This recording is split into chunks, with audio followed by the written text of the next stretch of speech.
Salut Victor. Salut mec, Ça va bien? ça va bien? Alors, est-ce que tu peux te présenter un petit peu pour les gens qui ne te connaissent pas encore? Alors je m'appelle Victor, j'ai 20 ans et je fais des vidéos sur le web sous le pseudo In The Panda. Ouais, Et en fait c'est des vidéos un peu des courts-métrages et aussi une émission de cinéma ouais. qui s'appelle Unknown Movies et où je parle de films inconnus sous les traits d'un serial killer. Alors, pourquoi In The Panda? Pourquoi tu as choisi ça? Parce que en fait à la base j'avais un blog qui s'appelait In The Panda et qui était un endroit où je mettais un peu tout ce qui était l'intérieur de moi-même, donc à l'intérieur du panda, In The Panda.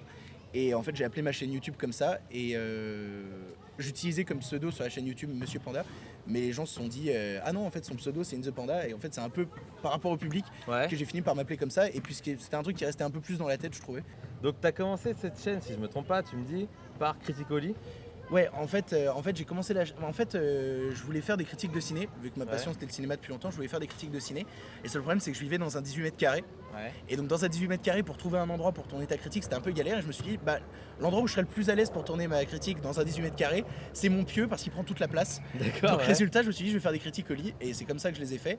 Puis après j'ai voulu faire vraiment une émission qui s'appelait CCC qui était une émission où je parlais de musique, Ouais, tout à qui était fait. tournée dans ma salle de bain, où Ouais. j'avais monté un fond dans ma salle de bain et tout. Ouais. Et au final, ça m'a assez désintéressé. J'ai fait 4 épisodes et je me suis assez ennuyé parce que. En fait, le problème, c'est que j'ai tendance à me lasser assez vite. Et donc, quand je m'ennuie en faisant quelque chose, sachant que sur internet, t'es là pour faire avant tout les trucs par passion, quand tu t'emmerdes, t'arrêtes de faire le truc. Et donc, je me suis emmerdé. Je me suis dit, je vais faire autre chose. Et c'est là que j'ai eu l'idée de l'émission que je fais actuellement qui s'appelle Unknown The Movies, Movies, ouais. qui est une émission qui parle de films inconnus présentés par un serial killer et qui est à moitié dans la chronique et la fiction. Mais justement, No Movies, tu as commencé par les Critically. Ouais. Est-ce que c'était déjà une stratégie dès le départ de partir sur Critically pour avoir ensuite No Movies? Ou est-ce que ça s'est fait naturellement? Ça s'est fait naturellement en fait parce que, comme je disais, moi je fais les trucs par passion et absolument sans stratégie et je pense que c'est la bonne façon de fonctionner sur internet, c'est de faire avant tout les trucs en pensant à la passion. Et Ouais. donc si tu commences en te disant que tu vas faire une émission pour ensuite en faire une autre et tout, tu réfléchis pas dans le bon sens en fait. Ouais. Et en fait ça a été vraiment le délire de je veux parler de ciné, puis j'ai envie de parler de tel truc, puis j'ai envie de parler de tel truc.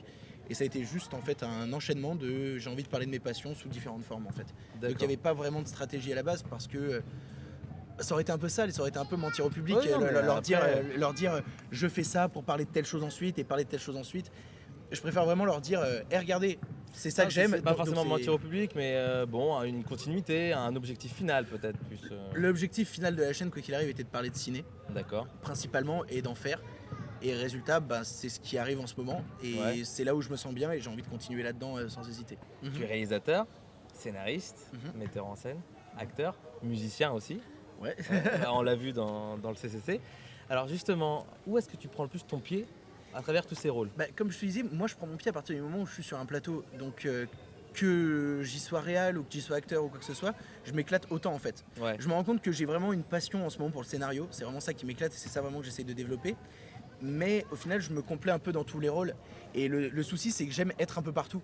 Par exemple, quand je fais Unknown Movies, je suis réalisateur, je suis acteur, je suis scénariste, je suis monteur. Donc c'est un peu tous les rôles en même temps et c'est très compliqué parce que tu peux pas être derrière la caméra et devant la caméra en même temps. Oui, bien sûr. Donc ça demande de s'investir à 3000% et c'est ce qui procure justement cette adrénaline et tout. Mais au final, je dirais pas que j'ai un rôle préféré. Je dirais juste que ma passion, c'est de créer Ouais. et que j'essaye de créer en passant par tous les moyens possibles. Mais en fait, toi, tu aimes tous les rôles, tu as envie de pratiquer tous les rôles. Est-ce que tu t'inspires de certaines personnes comme Alexandre Astier qui font à peu près ça aussi, Joss Whedon aux États-Unis qui fait à peu près tous les rôles aussi? Alexandre Bastier est pour moi un des plus grands talents qu'on a en France, Ouais. sans hésiter. Parce que Astier est juste dingue dans ce qu'il fait. Oui, bien sûr. Le mec est fou. Et lui, il est un peu comme ça aussi. Il a envie d'avoir tous les rôles. Je pense que c'est le signe des mecs qui ont envie en fait que leur projet leur ressemble à 100%. Et tu regardes, Astier avait sorti un truc qui s'appelait David et Madame Hansen, un long métrage. Ouais, bien sûr, Et il l'a réalisé, il joue dedans, il Oui. l'a monté, il a fait la composé, musique. ouais, bien sûr. Et le mec réussit. Et le mec est un tueur. Moi, je pense pas réussir dans tous les points où je suis parce que j'apprends encore en faisant. Oui, bien sûr. Mais ce mec a atteint un tel niveau qu'il est capable vraiment de se mettre dans n'importe quel poste et de poser ses couilles sur la table et de dire voilà, je fais ce que je veux Ouais. et ça va vous plaire. Mais toi, t'es inspiré un peu de ça ou pas? Est-ce que tu te dirais dans cette lignée-là de j'aime toucher à tout, Je pense que tous les j'aime créateurs, tout faire et j'aime créer vraiment je pense que mon tous les univers. créateurs en France ont envie d'être Alexandre Astier.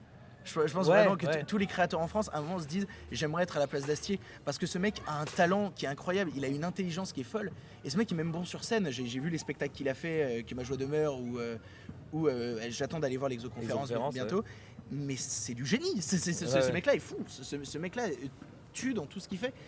Et je pense que donc on peut dire que c'est un peu une inspiration quand même. Oui, clairement. Puis même dans mes dialogues, j'essaie de faire des dialogues qui marchent vraiment du tac au tac. Et c'est typiquement Astier. Oui, bien sûr. Par exemple, là, dans le prochain Unknown Movies, j'ai écrit un dialogue qui est vraiment du tac au tac. Et ce dialogue ressemble un peu à un échange qu'on pourrait avoir entre Arthur et Perceval dans Kaamelott. Ouais. Et je pense que c'est vraiment... N'importe qui écrit du scénario, à un moment, va s'inspirer d'Astier parce que ce mec sait extrêmement bien le faire. Et donc, quand tu veux faire un truc bon, t'es obligé de t'inspirer des mecs qui le font 1000 fois mieux que toi. Et Alexandre Astier fait 1000 fois mieux tout que tout le monde, quoi. D'accord. Donc, on a affaire à un grand fan. Oui, clairement. T'as choisi ce lieu parce que notre émission Arlieu Présente, c'est un artiste, un lieu. Ouais. Alors, pourquoi est-ce que t'as choisi ce lieu? C'est un petit parc pour enfants près du Vieux-Lyon. Ouais. Alors, pourquoi ce lieu-là? Alors, déjà parce que j'aime beaucoup les enfants. Ouais. Et non, pas du tout. En fait, tu aurais pu après. Ouais, comme tu veux, mec. Mais non. Non, au-delà de ça, en fait, c'est parce que ma première interview, il y a un an, quand In The Panda a commencé à décoller, je l'ai fait ici. D'accord. Et ça me faisait marrant, en fait, un an plus tard, de revenir exactement au même endroit. Parce que disons que l'année qui vient de s'écouler a été vraiment pour moi tout qui décolle dans tous les sens et où je maîtrise pas vraiment tout. Et ça me faisait plaisir, en fait, de revenir à cet endroit-là où a commencé justement ce délire. Pour voir un an plus tard où t'es, parce que j'adore me faire la réflexion souvent de me dire où est-ce que je serai dans un an, qu'est-ce que je ferai dans un an. Ouais. Et ce qui est marrant, c'est que tu te surprends toujours. Si tu essayes de regarder un an dans ton passé, tu te dis mais j'aurais jamais imaginé être là, à cet endroit-là, avoir fait ça en un an, avoir vécu ça, avoir rencontré telle ou telle personne. Ouais. Et vraiment, et si je croisais le Victor d'il y a un an, et je lui dirais mec, t'as vu tout ce que t'as fait en un an? Le Victor d'il y a un an me dirait mais ferme ta gueule, c'est pas possible. C'est pas possible. Et j'espère revenir ici dans un an et avoir la même réflexion et me dire... Du coup, est-ce qu'on rentre dans une sorte de tradition? Tous les ans, tu veux faire une interview sur ce banc et je sais dans pas. Ce parc-là? Si on me propose de faire une interview dans un lieu, l'année prochaine, je choisirai aussi ici, tu vois. Parce que justement, tu auras cette évolution d'un an. D'accord. Et c'est ce qui me fait vraiment plaisir, en fait, c'est de réaliser qu'en un an, tu peux faire... Ça passe vite, un an, mine de rien. Ouais. Ça passe ultra vite.